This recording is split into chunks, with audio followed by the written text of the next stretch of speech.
Today we're talking to an inspiring young man, Bilaal Rajan. He's a Richmond Hill resident, and he's joined us today to talk about his new book, Making Change. He is also a UNICEF Canada ambassador. And this book, Making Change, is all about, it's really a guide to taking charge, setting goals, and taking action, right, Bilaal? Definitely. Okay. We'll talk about the book in a few seconds, but let's start off with UNICEF. When did you become involved with that organization? Well, at the age of 8, I was fundraising for my first, encounter with UNICEF was at the age of 8, fundraising for hurricanes in Haiti. I saw a plea in the newspaper from them with a picture of a child crying on it, and it put one sentence into my head, and it was, why shouldn't other children in other parts of the world have exactly what we have here and what we take for granted?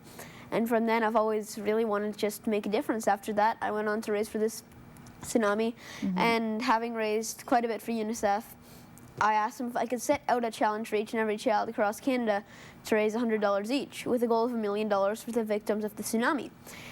And we went forward with that, with a goal of $1 million, and we ended up raising millions. And after that, they asked me to be their child ambassador, and I said yes, because I knew it was an even greater way to be able to make a difference in the world. Absolutely.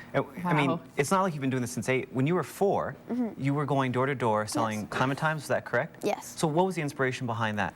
My parents were reading to me from a newspaper about how a priest from my own religious community had died under the rubble there.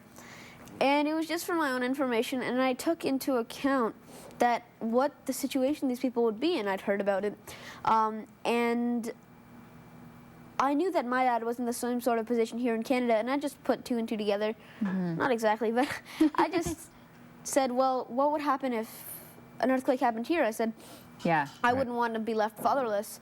So I went ahead and I wanted to do something to help out, and I sold clementines. I raised $350 into a 4-year-old.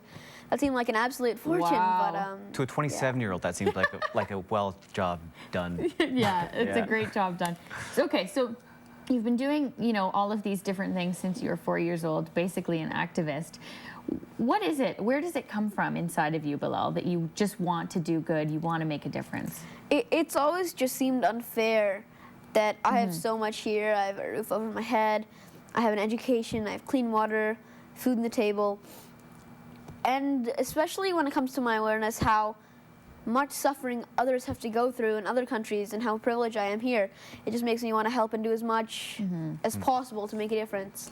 When you think about other kids your age or even younger, when you see them, do you see the potential that they could have to make a difference? I'm just another 12-year-old kid that's taken action. I believe that each and every person, young or old alike, can make a difference. One of my favorite quotes is by Norman Vincent Peale, and he said that every person has an idea in the shower. It's the people who get out, dry off, and take action are the ones who are successful. And everyone has the potential, whether it be you, me, or anyone else out there. We still have it, Jeff. Well, I'm You still do. there. And in your book, you actually have little parts that sort of help to build kids' esteem so they can actually move forward. What was the inspiration behind doing that? Just making them aware?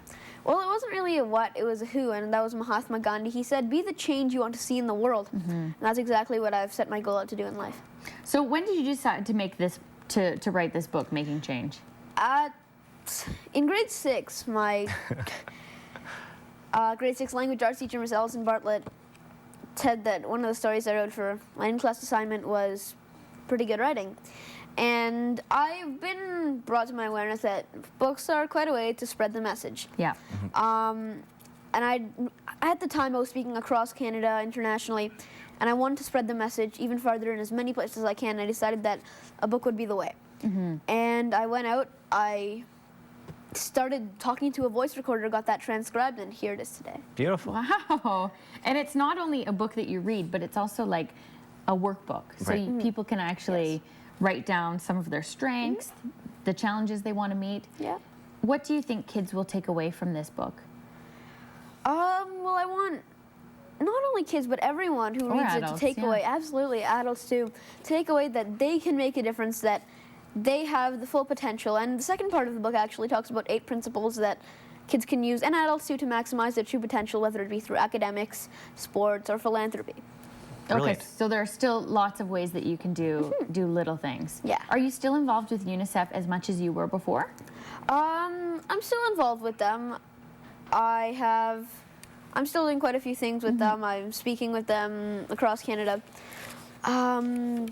But yeah, it's definitely going to keep on going. I definitely don't want to stop, even when I'm older. Yeah. I don't aspire to be in a career as a philanthropist. I don't believe you should be paid to make a difference. I want to be an astronaut and a neurosurgeon, though. Wow. Wow. And I think you will do either one of those things I quite have no well. doubt it'll be fine. And then you'll still keep doing philanthropy because really that's seems like it's in your blood. It is. Yeah. Okay. So where can we pick up this book then if anybody wants to grab it? Well, this book is sold at anywhere, really. Amazon, Chapters, Indigo Colds, Barnes & Nobles, and Borders. Okay. Love it. There you go. Pick it up.